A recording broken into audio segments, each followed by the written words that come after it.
எல்லாருக்கும் நமஸ்காரம். இன்றைக்கு 20வது பாசுரத்தை திருப்பாவையிலிருந்து நாம் ரசிக்க இருக்கிறோம். 20 நாட்கள் ஓடிச் சென்றதே தெரியவில்லை. மார்கழியின் அதிகாலையை மென்மேலும் அழகூட்டும் இந்த திருப்பாவையை சுவைக்கலாம். வாருங்கள். 33 அமரர்க்கும் முன் சென்று கப்பம் தவிர்க்கும் கலியே துயில் எழாய். 33 அமரர்க்கும் முன் சென்று கப்பம் தவிர்க்கும் கலியே துயில் எழாய். செப்பமுடையாய் திரளுடையாய், செப்பமுடையாய் திரளுடையாய், செற்றார்க்கு வெப்பம் கொடுக்கும் விமலா. செற்றார்க்கு வெப்பம் கொடுக்கும் விமலா துயில் எழாய். செப்பெண்ணன் மென்முலை செவ்வாய் சிறு மருங்குல் நப்பின்னை நங்காய் திருவே துயிலெழாய். செப்பன்னமென் முலை செவ்வாய் சிறுமருங்குல் நப்பின்னை நங்காய் திருவே துயில் எழாய். உக்கமும் தட்டொழியும் தந்துண்மணாளனை, உக்கமும் தட்டொழியும் தந்துண்மணாளனை, இப்போதே எம்மை நீராட்டேலோரெம்பாவாய். இப்போதே எம்மை நீராட்டேலோரெம்பாவாய். ஒரு வேலை நமக்கு நடக்கணும்னா சாம தான பேத தண்டம்னு 4 விதமான யுக்திகளை நாம் கையாளணும்னு பெரியவங்க சொல்லுவாங்க. இங்கே தன்னுடைய வேலை நடப்பதற்காக எப்படியெல்லாம் குழைந்து பேசுகிறாள் என்பதை நாம் கவனிக்க வேண்டும்.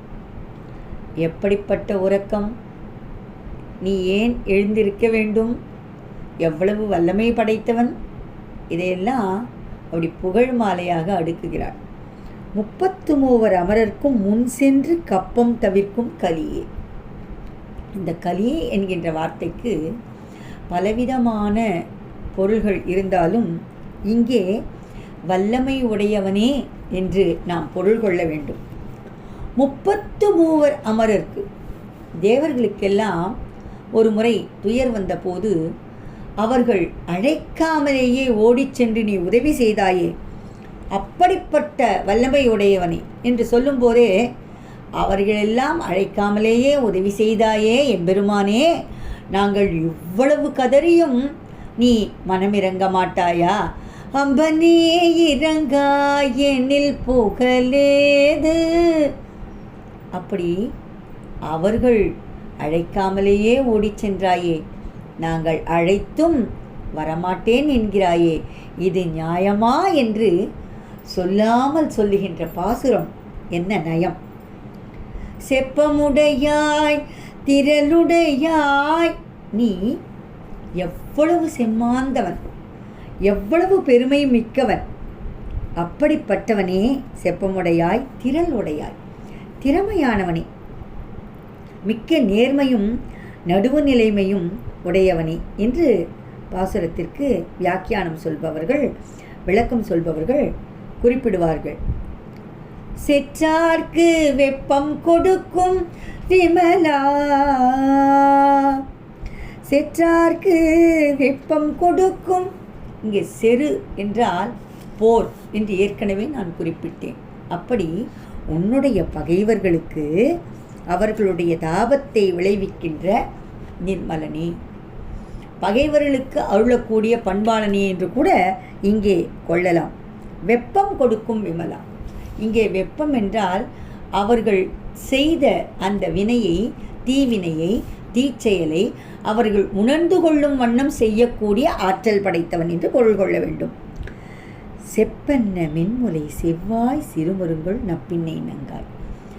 பெண்ணுக்கு பெண்ணே பேரார்வம் கொள்ளும் அழகு, இளமை, நயம், நலம் என்று கல்யாண குணங்களை கொண்ட அழகான நங்கையே, நப்பின்னையே, திருவே, திருமகளே, அழகிய மகளே, எழுந்திருக்க மாட்டாயா? நீ எழுந்திரு என்கிறார். உக்கமும் தட்டொழியும் தந்துன்மணாளனை. மிக மிக மிக அழகான சொற்கள், நாம் பயன்படுத்த தவறிய சொற்கள். உக்கம், தட்டொளி. உக்கம் என்றால் ஆலவட்டம்.